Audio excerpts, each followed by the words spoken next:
Yeah, Weege show. AO, Ironman Raceway is beautiful. It's not quite this beautiful. This is not the racetrack. This is right on the other side of the racetrack, like right on the property line. This is the Stone Creek Lodge, and we host a press conference here last 2 years. What's up, DJ Judd? How you doing? We're good, and I just want to show you how nice this place looks. This is our pre-race press conference for the motocross finale. That's wedding worthy, a wedding worthy building. Go through there, Nick. So cool to have a press conference in here. I'm going to switch to the more standard locale, which will be at the racetrack. I just wanted everyone to see how cool this was. We had, we're tearing the stage down now, but we had top 3 in each championship, plus a couple SMX contenders. It's so fun to have Dean Wilson and Kyle Chisholm, like likable veteran dudes battling for the final top 20 guaranteed spot into the motos. When you think about those bubble battles, we've tried really hard through the years, especially with the world of fantasy, motocross and supercross, to build up those privateer type guys, to make them someone that the fans really care about. And obviously social media and riders being able to have their own YouTube channels and all the different things that technology has allowed has helped that out tremendously as well. I can't believe I'm gonna do this, but I'm gonna give a big hat tip to Steve Mathis, who has really given those privateer bubble battle guys like a voice and made them, I think, bigger names. But in the end, it ends up being, when it's Phil Nicoletti and Kyle Chisholm and Dean Wilson, it's like the perfect, Phil was last year's guy trying to make it in. This year it's Dean versus Chiz. They're like the perfect example of that. Dean a little bit higher end, as Kyle Chisholm said, this is a national motocross champion. I was never at that level, that's what Chiz said. So it's cool to be battling him, but there needs to be a role for role players in this sport. That's one of the cool things that other sports have, where teams have their superstar guys, but sometimes the games are won and lost by maybe the 8th best guy in the team or something like that. And it's someone that only the fans of the team, like the hardcore fans of the team, they absolutely love that guy that comes through, that likable underdog veteran type guy. Glue guys, they sometimes use that term. So we're getting that in this game. It's not just these random 4 dudes that race the LCQ in a Supercross. I think these days there are known personalities to the hardcore fans of the sport, and that was cool to have them in there. And then obviously we, like I said, talked to the top 3 in the series as well. Chase Sexton has not quite wrapped the 450 Pro Motocross Championship up. Hunter Lawrence is still in contention. Had Eli Tomac up there, also talked to him about his comeback, and as I confirmed with him on this show last week, a lot of this is really about building toward next year, and now it is finally official that next year Tomac will be back and racing the entire thing. Oh, I was just talking about you. What's up, Racetracks? I lost my credential already, and I lost my phone before that, so I'm looking for it. Oh gosh. I hope the racing program... Yeah, I hope it's a little tighter. You seriously can't find your phone or credential right now? We found the phone, but now it's the credential. That part's easy. Yeah. See you on press day, though. Yeah, good luck. Keep those knees clean. Well, there's one of the likable veterans right there. Anyway, Eli did confirm that yes, he anticipates next year is his final full season, but he said the word anticipates because he doesn't want to rule out some one-off races or cool stuff here and there. He's not guaranteeing that. He parks the motorcycle at the end of 2025 and officially is never seen racing again. Just wants to leave the door open for that. And this is what's cool. I feel like as a sport, and again, a lot of this comes through technology, and a lot of this comes from social media and all these opportunities that are out there that didn't used to be. We just have like a wider range of riders that can make a name for themselves. When I was a kid, it was Rick Johnson and Jeff Ward, and occasionally Ron Lachine winning the races. Like, that was the first years that I was following the sport. That was it. There was like 2.5 guys that were talked about every weekend. Now there's so many more angles, and I think that part is awesome. Now I'm gonna head to the racetrack and talk about an even deeper topic than this, but this show is all brought to you by the Honda CRF250R and CRF450R. If you can find one of the few remaining 2024s left, Honda has the Get the Bike, Get the Swag package, where they'll give you an easy up tent, a pit mat, and a bike stand with the bike. Or, of course, one of these beautiful 2025s that Hunter Lawrence has been showing. Born from the best. These are bikes developed in concert with some of the ideas from the race team here and Tim Geiser and the team over there in the MXGP World Championship. Geiser still point leader over there, trying to put that technology onto the showroom floor, and Hunter making the bike look good. We'll be right back.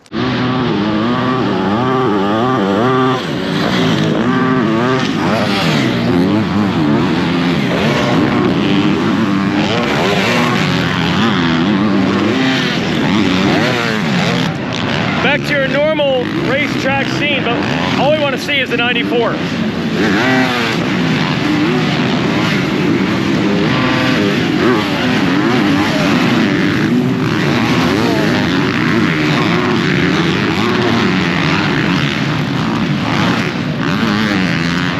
Man, is that nice dirt or what?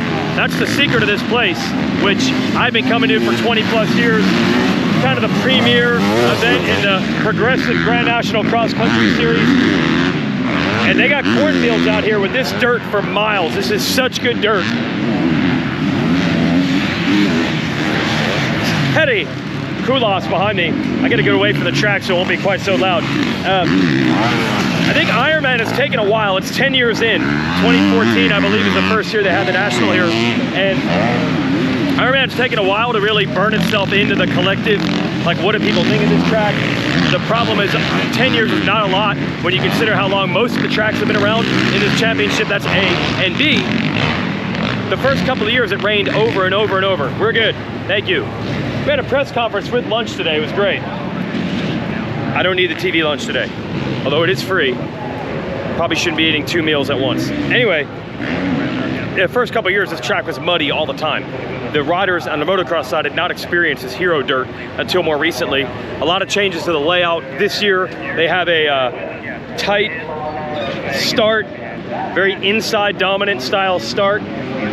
Kind of similar to the way Redbud changed its start when it had a Motocross of Nations, and the way Bud's Creek changed its start when it had a Motocross of Nations. Interesting. And they got a new wood section as well. Hey gang. Anyway, Ironman is beginning to carve a nice rep. It doesn't jump off the page as everyone's favorite track, but I think when you ask them about it, they say, oh yeah, Ironman's pretty awesome. It's a nice all-arounder. Oh, there's the 94. My guy Mitch Kendra asked Roxon in the press conference. Roxon said he's got to get used to revving the 250 more. Roxon's racing a 250 this afternoon, by the way, in case you didn't realize. And he said, yes, he is revving it more, but Kenny is known as a non-revver. Maybe the least revvingest 450 guy. And I even remember back in Roxon's 250 days, he didn't rev the bike a lot either. So he said, yeah, he does rev it more, but he still feels like you gotta ride the bike in the meat of the power. You can't just rev it to the moon. And he's been learning that, but trying to rev it more than the 450, but not too much. But he did admit that when he gets on the track with 39 other guys, it might be hard to actually stick with that plan. All right, now on to other topics. So Chase Sexton looking to wrap up the title. Got a 28-point lead. It's gonna be really interesting. He could wrap it up in Moto 1. He might not. How will that play out? I think if you're Hunter Lawrence, you really want to get an overall win. Aaron Plessinger, Justin Cooper, Eli Tomac, all these other guys, they would love to win the race. Does Sexton leave that door open kind of the way Deegan did last week in the 250s, or not?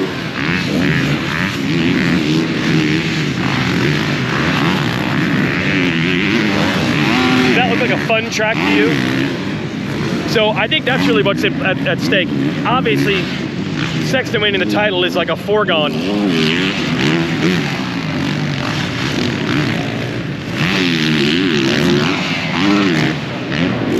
As a media guy, it's really hard to turn the camera away when the likes of Chase Sexton and Eli Tomac are out on a racetrack riding.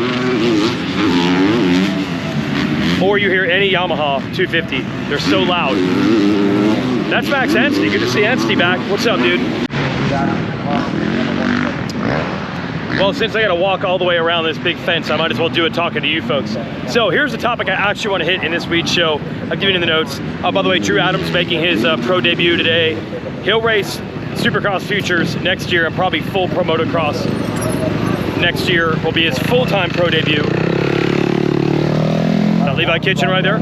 Kitchen sitting on 3 of the last 4 overalls. He would like to win. Tom Vial hasn't gotten a motocross win yet. He would like to win. But what I wanted to tackle here at the end of the season is we are going to set the narratives in place, especially once both #1 plates are held. Deegan and then be it by Sexton or Hunter Lawrence, who's still mathematically in it. And as we try to set the narratives in place, and that is supposed to be our job, right? That is supposed to be our job in the media, to kind of sum up what's happened and what's happening. But I would like to think more outside of motocross, not as much inside of motocross, but the idea of media and narrative has been absolutely destroyed in the outside world. I hope not quite as much when we're telling you like Chase Sexton's really fast, or Drew Adams is a guy to watch for and he's up and coming and he's really good as an amateur. I would hope that those narratives are not destroyed. But I want to talk about the difficulty we have in trying to be fair when, especially in a sport like this where there are injuries and there are always circumstances. I guess every sport's like that. Like offense could look really good, but it might just be because the defense sucks, or vice versa. But as media, you're trying to describe what happened, and you just try to go with the fairest take you can come up with, right? So here's what I'm getting at. If it ends like this, Chase Sexton ends this season in dominant fashion. Now, we could just stick to the numbers and just say Chase Sexton dominated. He won most of the races, or all the races in the second half of the year. He's an all-timer now because he's won a 450 Supercross and 450 Motocross title. That's what the numbers say. And the fairest way is to just say he won these races and he won these titles. That's the end of the story. But you could also go another direction. I mean, you could say Jet Lawrence wasn't here, but that gets iffy, right? We cannot possibly answer the question, what would have happened if Jet Lawrence didn't get hurt? So the fairest thing is to just not talk about that, I think. 25 plus champion right here. Yeah. Very good, Jacob Hayes. So the fairest thing would just be, you don't discredit, all titles are legit, and I think everybody, even Jet Lawrence, would say that. But like, when we send the narrative in the season, like, what do? Do we just say that Sexton won and we don't say anything else? Couch burners. Or do we wrap it around of, well, what if Jet Lawrence is here? I don't know if that's fair. And it goes on and on, like I got a million examples. So sports are often won and lost in the margins, right? So I'll give you an example. At Unadilla, Hunter Lawrence wins the first moto. Great job by Hunter Lawrence. And then the narrative becomes the 2025 CRF450R and a couple weeks off after Washougal. That really helped him. That really made him better. Or Chase Sexton at one point had passed him, and I believe Sexton had a tear-off stuck on his hand, and he couldn't get the tear-off off. And then he was slowed to the next section, and Hunter repassed him. Now, obviously, when you got 30 plus 2, you have time to make a second pass, and Sexton couldn't get it done. But these races are often won in the margins. Just the difference between Hunter being ahead of Sexton. We see what Sexton can do this year rare if he gets a start, if he gets clear racetrack, if he gets out front. He couldn't get it in that first moto. So you leave the first moto. If you want to be fair, you just say, new bike, 2-week break, Hunter Lawrence wins, that's the story. Or do you say, but if that tear-off had not gotten stuck on Sexton's hand, maybe that moto looks different. And then, to prove the fairness, I'll do the same thing in Moto 2.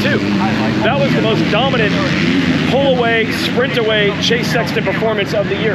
But that was also a moto where the gate didn't drop for some reason for like ever. It stayed up forever in the second moto at Unadilla. It was like the only race this year where Hunter Lawrence didn't get a good start, and that was because the gate timing was bizarre. So is it really this narrative is that Sexton dominated that moto, or is the narrative like the only time Sexton's going to get a better start than Hunter Lawrence is when the gate messes up, and then maybe that dominant moto win isn't exactly what it appeared? That's what I'm always trying to wrestle with. What is the number that we're supposed to go with? I think we just err on the side of, if you win the title and you win the races and that's the result at the end of the day, that's what we say.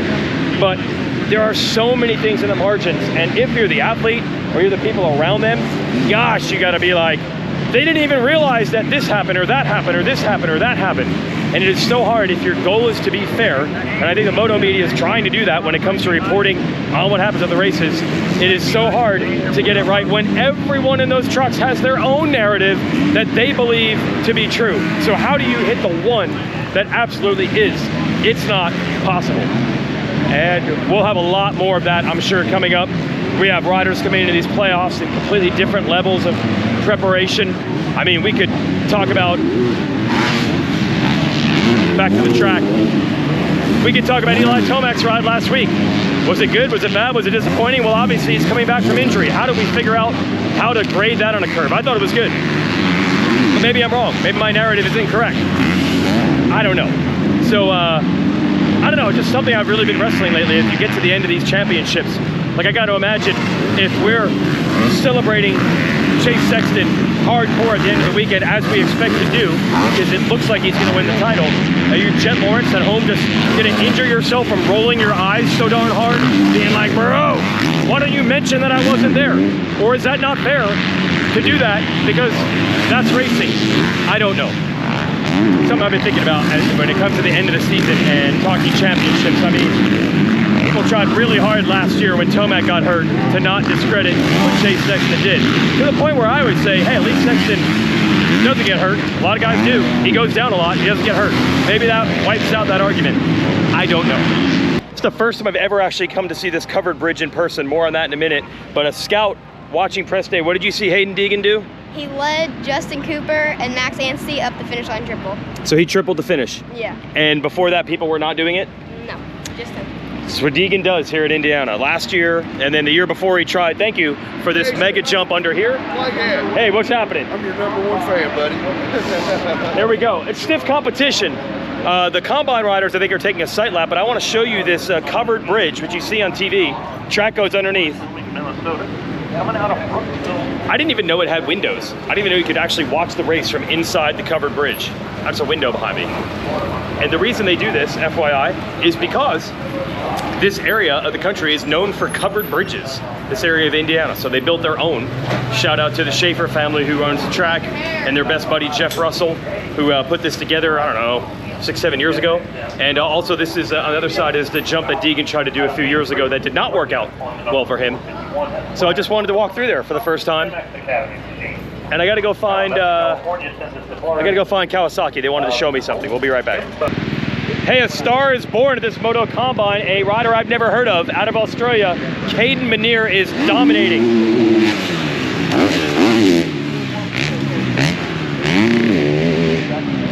I haven't heard of Caden Minear, but he laid down 12 seconds instantly in about 3 laps of this combine.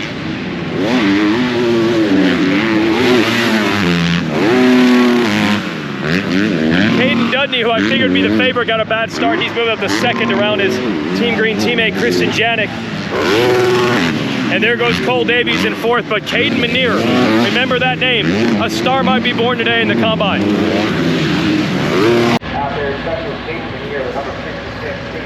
More coverage, wall to wall here at Ironman National. I've been told to come over to the Kawasaki demo area because they're going to allow me, an adult, to ride the Electro. That is their balance bike. They have a new 20-inch version.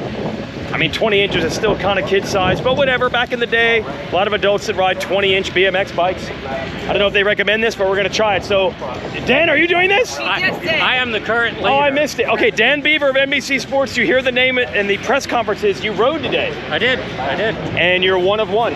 I'm one of one. So he's the current leader. So Monster Tom, what is the goal here? The goal here is to get a lap as close to 21 seconds. I don't know where we came up with that number, by the way. Above or below? No faster than 21 Oh, okay, seconds. all right. So it's not 21:01 is the magic number. Okay, so if I stay under 21, I'm good. Over 21. Wait. Under 21 is too fast. Under 21, but this is the exact opposite of the way our brains are designed. Exactly. Yes. We're trying not to hurt anybody out here. So the competition is to go slower, not faster. Sounds good for me. So I can ride one of these? You can ride one. All right, let's do it. We'll get a helmet and we'll do it. Yeah. Boom.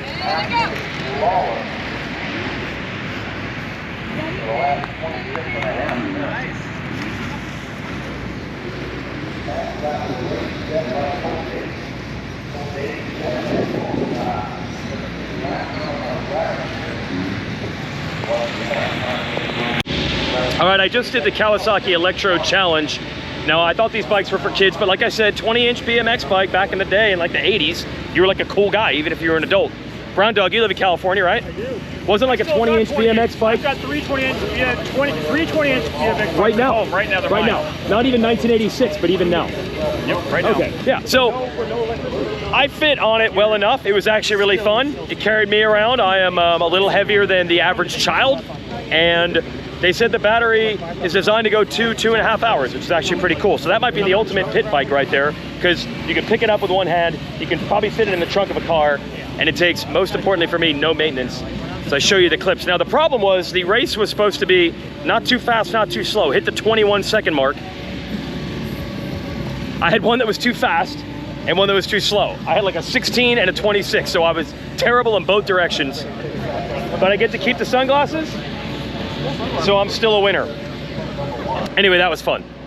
And that's gonna wrap it up for the Weege show today on a Friday. There's so much to cover, maybe too much to cover. Maybe a Star is Born with this Australian out there. Maybe a 450 title for Chase Sexton, which we will try to provide a media narrative as fairly as we possibly can. Hayden Deegan jumping jumps that no one else was jumping, which has become like an Ironman tradition. Ken Roxon on a 250, Drew Adams making his pro debut. Other guys looking for their first wins of the year. What's not to love? We'll see you tomorrow, and thanks for Honda for backing our show. And thanks for Kawasaki for letting me ride that bike, because the cool thing is I can talk about whatever I want on my show, whether it's Cowies or Hondas or Chase Sexton and a KTM or whatever. Thanks, everybody.